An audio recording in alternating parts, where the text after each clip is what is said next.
Hi, my name's Janelle and welcome back to Rosery Apparel. In this video, I'm going to be sharing 5 DIY gift ideas.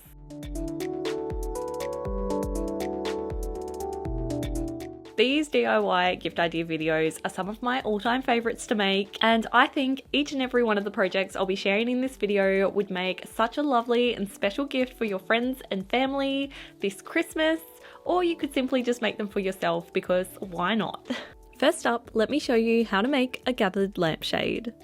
For this project, you're going to need some non-synthetic fabric such as cotton or linen, a pair of scissors, a glue gun, a bias binding maker, and the lampshade you'd like to cover. I picked up this lamp for cheap from an op shop. Start by measuring the lampshade and take note of the widest part and the smallest part of the shade, and also measure the length. Next, cut a rectangle of your fabric that's approximately 3 times the widest part of the shade by the length measurement. Press the 2 shorter edges of your fabric rectangle in by about 1 centimeter or half an inch, and set the stitch of your sewing machine to the longest possible setting. Sew 2 rows of gathering stitches along the 2 longest edges of your fabric rectangle.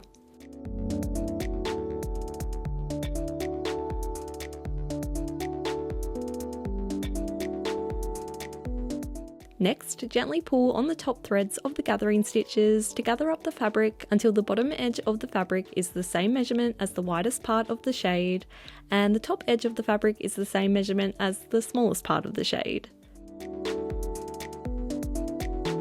Then give the gathers a good press with your iron.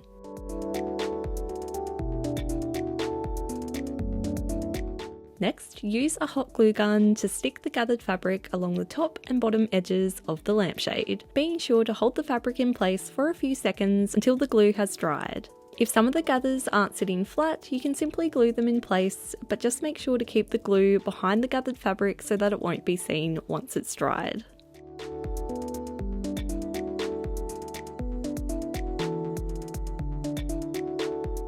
Overlap the folded ends of the gathered fabric and also glue these together. Trim away any excess fabric and loose threads using the original lampshade as a guide to keep the fabric edges nice and straight. Next, cut a thin strip of your fabric along the bias, and then use a bias binding maker to make some matching bias binding as per your maker's instructions. You could alternatively just use some store-bought bias binding in a contrasting colour instead. Then cover the exposed gathering stitches and raw edges by gluing some bias binding along the top and bottom of the shade. Again, line up the edge of the bias binding with the edge of the original lampshade to keep it nice and straight.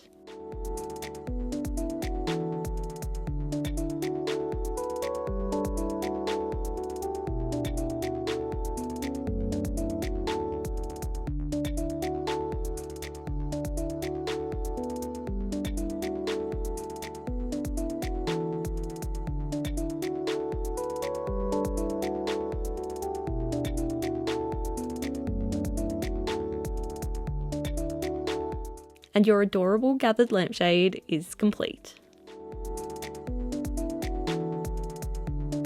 Another really easy gift to put together for a sewing friend is a sewing bundle. Simply purchase some fabric that has your friend's name written all over it and then bundle it up with a pattern they might like to make. Here I've bundled up some fabric with one of my Rosery Apparel sewing patterns, which I'll have a link to down in the description below this video.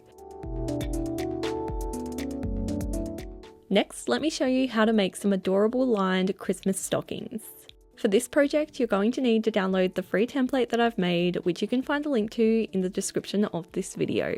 Using the template, cut out 2 each of a main lining and wadding fabric, and I'm just using some felt I already had lying around as the wadding for my stocking. Then from your lining fabric, cut out a rectangle that measures approximately 21 by 7 centimeters or 8.5 by 2 3/4 inches. Fold and press the edges of this rectangle to the center, and then fold it in half again to enclose all of the raw edges to the inside. Then top stitch along both sides to secure the folded edges in place.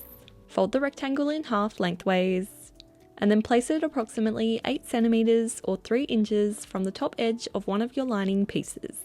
Then with the right sides together, place the other lining piece on top and stitch the layers of fabric together, leaving the top open like this, and sandwiching the loop in place as you sew.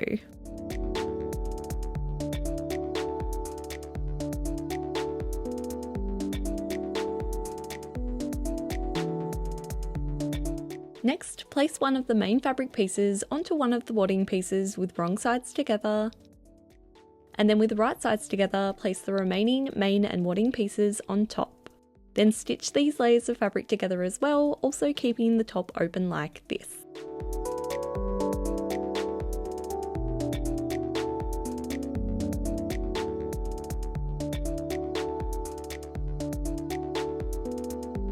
Clip the curves of both stocking pieces, being very careful not to accidentally snip the stitches. And then turn the main fabric stocking right side out.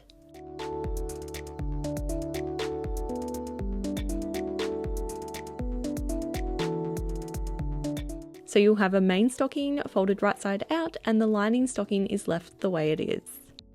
Then fold in the top edge of the main fabric stocking by about 1 centimeter or half an inch, and then do the same for the lining stocking, but this time fold the top edge to the outside. Then place the lining stocking inside the main stocking and match the seams together. And then top stitch along the top edge of the stocking to secure the two stocking layers together. So now the lining is nicely attached to the inside of the stocking and all of the raw edges are enclosed onto the inside. Then simply turn down the top edge of the stocking by about 6 centimeters or 2.5 inches, which will make the loop sit nicely at the top of the stocking. And your lovely fabric stocking is complete. I'm planning on using my stockings as a cute alternative to wrapping this Christmas. Next, let me show you how to make a double oven mitt. For this project, you will need a main and contrasting fabric. You will also need some heat-proof wadding or batting to create a heat protection layer on the inside of the mitt, and some contrasting bias binding. Out of your main fabric and wadding, cut 2 rectangles that measure approximately 85 centimeters or 33.5 inches by 22 centimeters or 8.5 inches. Then from your contrasting fabric, cut 2 rectangles that measure approximately 25 centimeters or 9.5 inches by 22 centimeters or 8.5 inches. Also cut 2 of the same rectangles of the same measurements from your wadding and from a lining fabric, so all up you should have the following pieces. Next, take a round plate or a lid that's the same width as your rectangles and use it as a template to round the edges of the rectangles. Do the same for one edge of the smaller rectangles like this.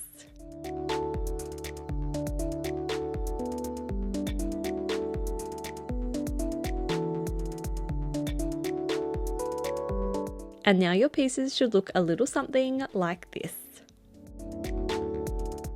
Take one of the lining pieces of the smaller rectangles and place the wadding piece onto it. Then place the contrasting rectangle on top of the wadding, making sure the wrong sides of your fabric are facing the wadding. Then pin the bias binding to the layers with right sides together and stitch all of the layers together, making sure to stitch into the crease of the bias binding like this.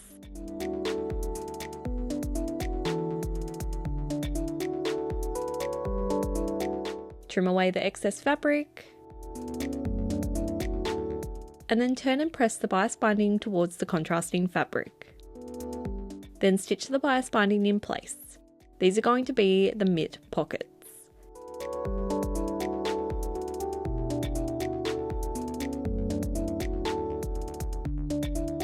Next, take one of the remaining wadding pieces and then place the main fabric rectangle on top. Then place the pockets onto the main fabric, lining up all the curved edges together.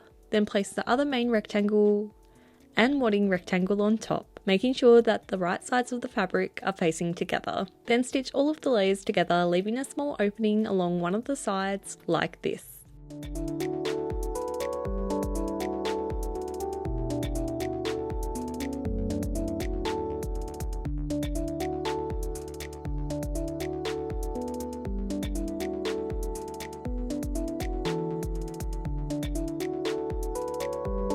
Trim away the excess fabric, and then turn the oven mitt right side out.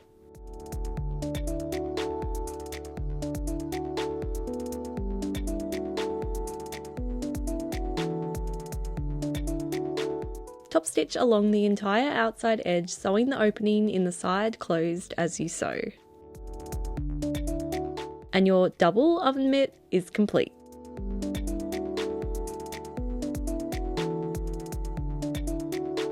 And the last gift idea I have to share with you, and the one that I think would probably make the most special gift, is a handmade quilt. There are so many quilt designs you could make, including a patchwork quilt made up of squares of scrap fabric, or you can make a quilt using a fancy quilting template like I did for my diamond quilt. I have shared a video that covers the full making process of this quilt, which I'll have linked below if you'd like to go check that out. But basically, to make a quilt, you'll need to start by cutting the patchwork pieces that your quilt top is going to be made up of. Once your pieces are cut, you'll then need to arrange them in the order or pattern you would like them to be, and then start the long but super satisfying process of stitching all of your pieces together until you have a finished quilt top that's roughly the size you'd like your quilt to be. Next, you can optionally add a border to your quilt top that helps to frame everything nicely. And then it's time to actually start quilting your quilt top to a layer of wadding or batting, which will give the quilt some warmth, and also to a backing layer. You can use a sewing machine to stitch the layers of your quilt together, but I personally love the look of a quilt when it's been hand stitched, as it just gives the quilt such a lovely texture, which I think is totally worth all of the effort. It's also a really fun project to work on while you're watching movies or TV because it's quite mindless and pretty repetitive as well, but there's something so relaxing about it too. I loved this part of the project so much. Then once all of the layers of your quilt have been stitched together, you then finish the quilt by binding all of the raw edges. Again, I've gone into a lot more detail on how to do all of these steps in the video I've made about my dream diamond quilt, so definitely check that out if you'd like to make a quilt just like this one. Making a quilt is a lot of work, but I honestly don't think there's anything as special as gifting someone a beautiful handmade quilt. So I hope you enjoyed this video and that it's given you some ideas on what you could potentially make your friends and family these holidays. If you do have a go at making any of the projects I've shared in this video, then I would love to see them. So be sure to tag me at Rosery Apparel when you share your photos on Instagram. And I will be sharing part 2 of this video in a couple of weeks, so make sure you subscribe to this channel so you don't miss out on that. Thanks so much for watching until the very end, and I'll see you in the next video.